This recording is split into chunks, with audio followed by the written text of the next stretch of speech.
Former Senate Majority Leader Harry Reid wants the Senate to abolish the filibuster, and 2020 is all anyone can talk about. We're breaking down Americans' first and second choices, plus former Vice President Joe Biden has some more gaffes we got to talk about. Surprise, surprise. Team Rising is here. Roger Fisk is a Democratic strategist, alum of the Obama administration. He also served as senior aide of communication and policy to Senator John Kerry. And Holly Turner is a Republican strategist, previously served for the Trump White House at the U.S. Small Business Administration. Welcome here, though, we just call them the Dream Team. Yeah, that's right.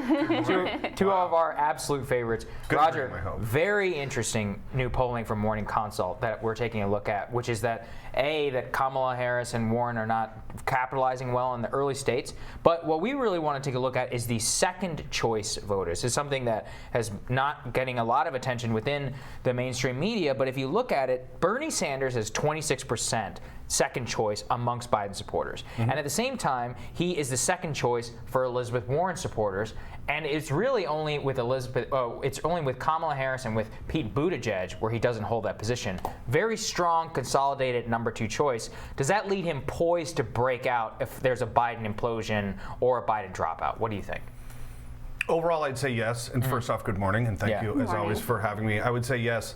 The connective tissue between the Warren numbers and the Harris numbers and the Buttigieg numbers are very interesting. Yes. Yeah. Because what I see is a lot of people willing to move somewhat horizontally, and the real question is who's going to move vertically, which is to say, that's why I say the numbers of the Buttigieg and the Harris supporters willing to default to Warren.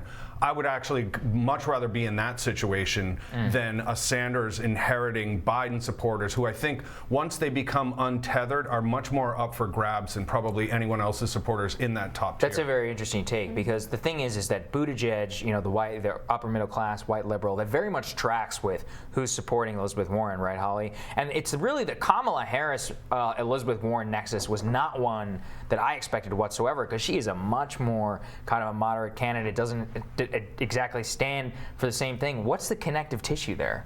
I have no idea, Yeah. but it does bring me back to the 2016 primary, and we had so many candidates, and we were tracking this, second choice thing, and really all this does tell us is who's going to be in this game for the long run. Yeah. I think those people down at the bottom after Iowa, you're going to have a huge chunk drop off. New Hampshire, a lot gone, and then it's just going to be like this very tight cluster. And I've said this before, but it's very difficult for the human brain to say, well, if this person is out, then I'm going to go here because they can't quite it's not really accept that that's reality yet. So when they say it's the dynamics are going to totally change. Yeah. Let's throw up the top line numbers from this same Morning Consult poll. Like a lot of polls, it shows Biden in the lead with 33%, and then Sanders, then Warren, then Harris and Buttigieg. I would argue that it looks like we're coalescing around a top three here with Biden, Sanders, and Warren. It seems to me that Harris has kind of fallen off. We'll see if she's able to regain some of that magic. But, the bottom line is here, Roger, if nobody is able to eat up Joe Biden's numbers, he's going to be the nominee. So to me, the most interesting thing is who, if Biden does come down from the 33% or so that he's at now, who benefits from that? And today, it looks like it's the two progressives. It's Sanders and Warren. I largely agree with that. I mean, like as I've said here before, the very last situation I would want to be in right now would be the front runner. There's only one direction to go from there, right? And you can kind of feel his organization taking on a defensive kind of maintenance-focused posture rather than there's no growth, there's no talk about momentum. It's all about protecting, sustaining, that kind of thing. It's very Clinton-esque. That's what it reminds me of, and then that's why I think it's really not good for him, Holly, because it's like when your advisors are going out. We're gonna talk about this later, but like when your advisors are going out and saying, "Oh, your gaffes don't matter, and we need to elevate the conversation," what are they trying to elevate it to? It's not like they have anything real forward to talking about. Yeah, but it did get Clinton to the general election. Yeah, it did. And so I mean, I would not be surprised if Biden made it through. He's going to, every day, there's going to be another gaffe, another misstatement, and I just don't think it's necessarily going to stop him. And it's interesting because although you feel like he's being a little bit defensive, the typical candidate would be like over the top defensive, and I feel like they're just kind of shrugging it off a little bit, and that's probably why it's not having that big of an impact in the numbers. I just don't think they're making a big deal out of it. They're like, this is who he is. It's actually serving him pretty well. That's what he keeps saying. He's like, this is who I am. It's serving him well. And there's a built-in tension there because especially in the early 2 states, I always say you've got to let the candidate and the campaign, it's got to breathe, right? It has to be able to inhale and exhale the tonality and the cultures of those states. So to do that, you have to lower your defenses, right? You have to be willing to walk into that Iowa State Fair for 3 hours without any kind of structure or preconceived notion of what's going to happen or what someone's going to ask you. And that's what happens, is you have more of these kind of unguarded moments because in those early states, if you just run something that's very, very protective, you're not going to win. Well, this goes to the interesting part of this morning consult poll and Real Clear Politics, which says that Kamala Harris and Warren are not capitalizing in these early states. Roger, you've talked about this. As a senator from Massachusetts, so much of the early New Hampshire vote in particular is drawn from that proximity to Massachusetts. She should be well familiar with that constituency. Why is it not capitalizing for her and for Kamala in particular? I think it would be more of a situation of is it something that they're being intentional about capitalizing now, as opposed to building the relationships, for example, with the Delaney's and the Hickenloopers and things like that.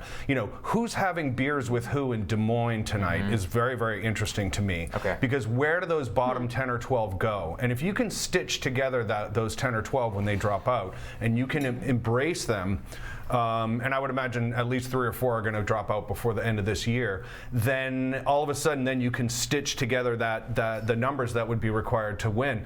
I think the Warren and Harris situations are very different, which is Warren is, I think, very specifically keeping things on a slow boil, and we've talked about that a couple times here, so I don't want to go on and on about that. Whereas I think Harris isn't in a position where she has something to keep on a low boil and still has to grow into that upper teens, right? So there's like 2 different kind of agendas there, and I'd much rather be Warren right now. Holly, another thing that jumped down at me in the early state polling that they did here is that Tom Steyer, who hasn't even been on the debate stage yet, was at 6%, which I found surprising. But we were talking, I can't remember, one of our panelists pointed out before that he has been on the ground, he's been running ads, he has this massive organization from Next Gen that he's sort of capitalizing on, and we're just talking to our last guest, environmentalism incredibly important among young voters.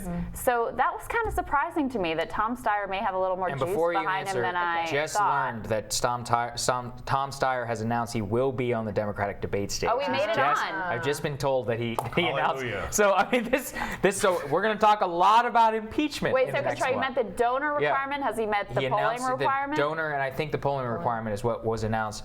Just the donor requirement. So he's still got to hit the polling requirement, enough qualifying polls. But he may have a little more juice than I was thinking. 6% in Iowa and New Hampshire. But he's been running for 2 years, and so his name ID is there. He immediately tapped into this donor and he's donor burning base. money. He's got lots of money. I was just going to say. And it probably served him well to not be on the debate stage. Like I always thought that if Rick Perry in the 2016 or the one before, if he had just waited, if he had just held back and waited and then get in a little bit later, it may have served him well. I mean, Roger, money's not everything. Cory Booker's got plenty of money, and Pete Buttigieg has plenty of money, and he's at 5% in this poll, and that's better than Booker's doing. So people are finding something that they like about Tom Steyer. Well, he's been carpet bombing this poor country with TV ads for 5 years. I mean, I don't even know who he is, but I know who he is. Yeah, you know what I'm saying? Like, and then the other thing about him, when the dust settles, I'll make a prediction here. We'll see if we can make some news.